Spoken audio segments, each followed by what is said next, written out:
I'll begin this with an immediate shout out to Hbomberguy's 2-hour-long breakdown of the first Pathologic.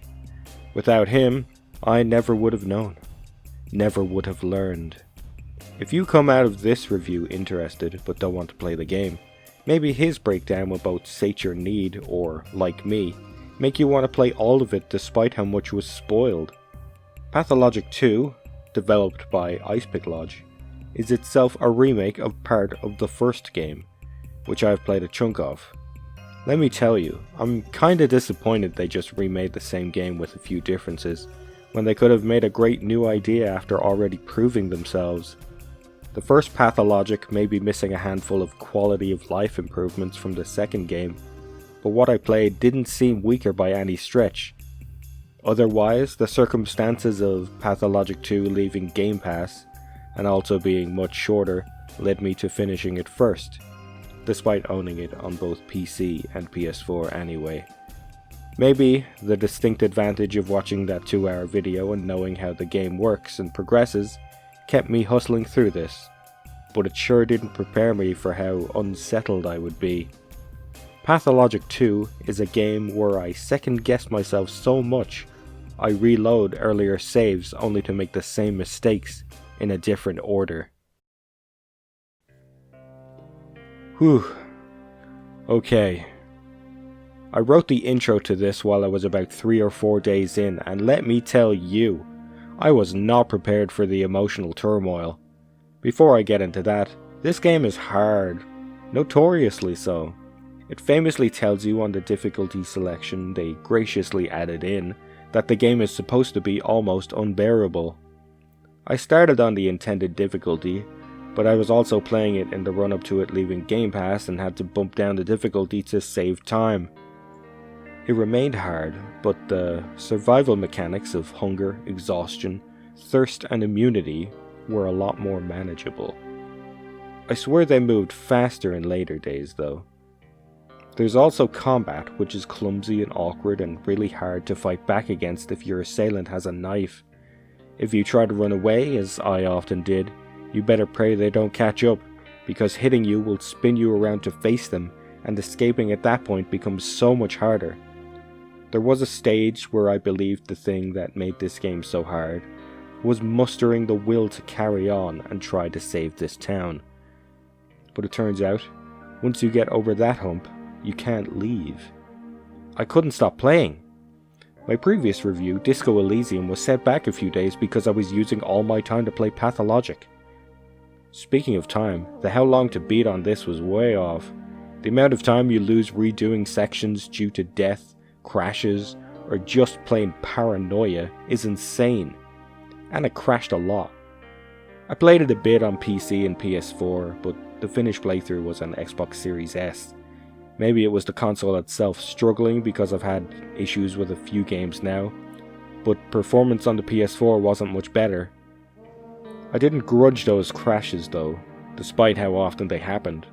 I began to think of them as a momentary respite from the nightmare, where I could rethink my approach. I spent a lot of time rethinking approaches. There's also the fact that each time you die, you suffer a penalty to a number of things, and I began to think of crashes as penalty-free deaths. Yes, the game was so harrowing, I grew to appreciate its bugs for saving me. You play as Artemi Barak, alternatively known as the Haruspecs, a surgeon back from whatever you decided he was doing. You decided to return because your father sent you a letter beseeching you to. The letter arrived too late, so you can only return after the damage is done. Despite being native to your town, you're presumed to be an outsider and accused of murdering your father on the night of your arrival, so a portion of the first day is spent trying to prove your innocence. On day 2, you can finally enter your childhood home and in doing so, unleash the plague. Let's rewind a bit, or fast forward depending on your perspective. The game begins on day 12 of the outbreak. All hope is lost.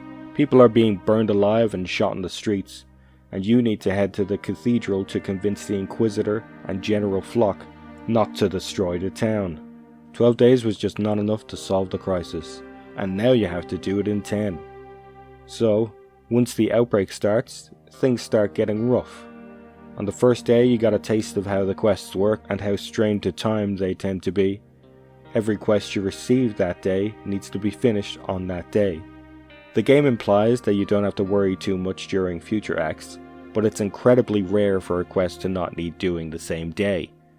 That all said, resolving all the quests before time runs out is not an absolute necessity. Sometimes the events play out in the shadows and you'll show up to the aftermath. Sometimes you'll get a quest too late in the day that's impossible to finish, and someone else will be sacrificed to fulfill it. There's also multiple paths a quest can take to resolve, some of which can be dead ends. While playing, you will pursue an ideal, as the game steers you to believe there is one. But I left much unresolved and everything worked out alright for old Ken, with minimal losses. Now that it's all said and done, I'm now genuinely curious about a playthrough where you don't put the work in at all. Can you still progress through the story without ever engaging with it? That would be a mighty interesting game. Someone else go check that for me. Once the infection begins, you have much more on your plate than the battle against time.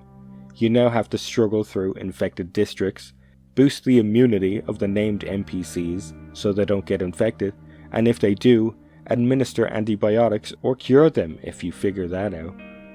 The theater is converted into a hospital, and you start having daily work to do as a doctor to earn your payment.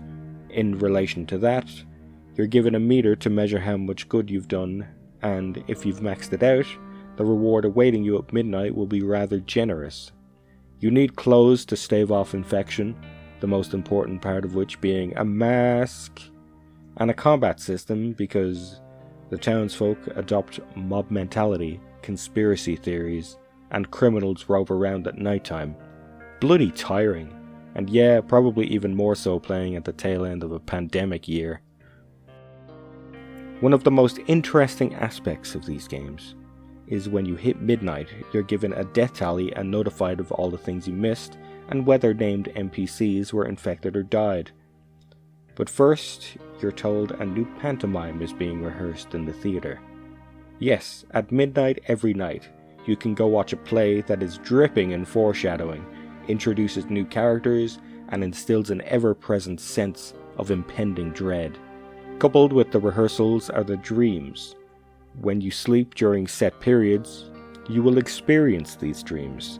I'm not getting too into those because you begin the game with a handful of them in quick succession to set the absurd tone of the game.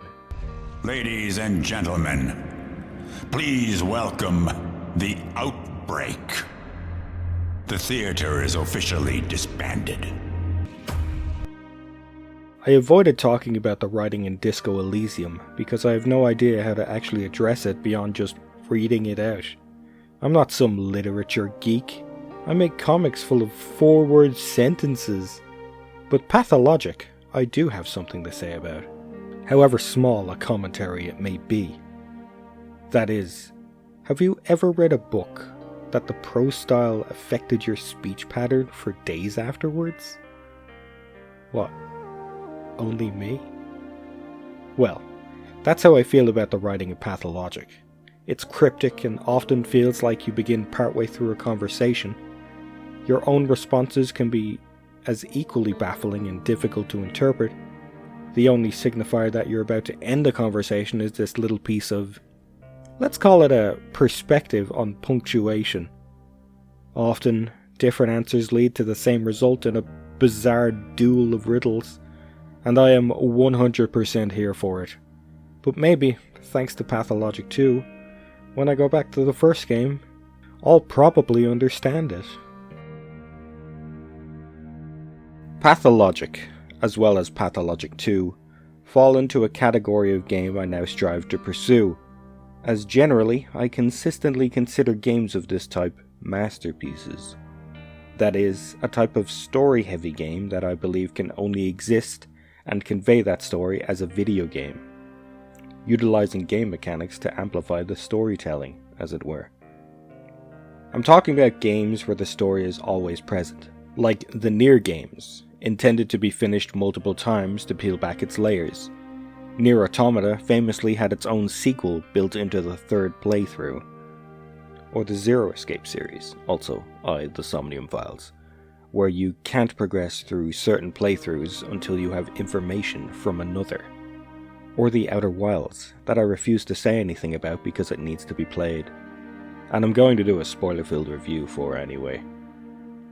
The original Pathologic had 3 playthroughs that I believe affect each other, going off of Hbomberguy's video, and while Pathologic 2 only has the one right now, you progress through a consistent engagement with the story, cause and effect being a huge part of progress, with time and every item you pick up playing an important role.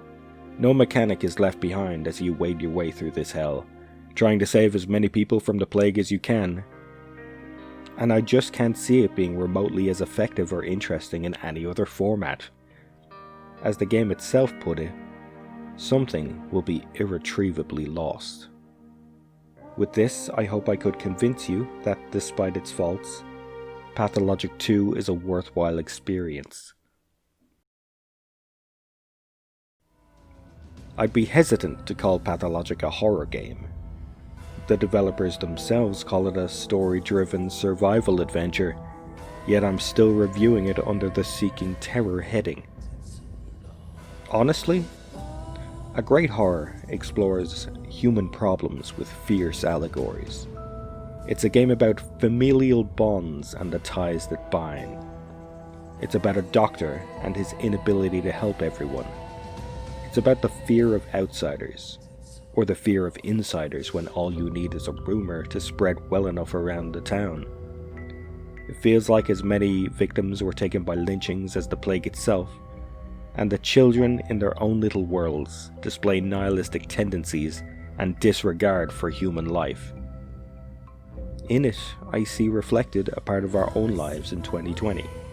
I see the disillusionment and the spreading lies, and the persistent numbers at the end of each day, and I wonder, much like the Haruspecs, if we got the chance to repeat, would we make the same mistakes all over again?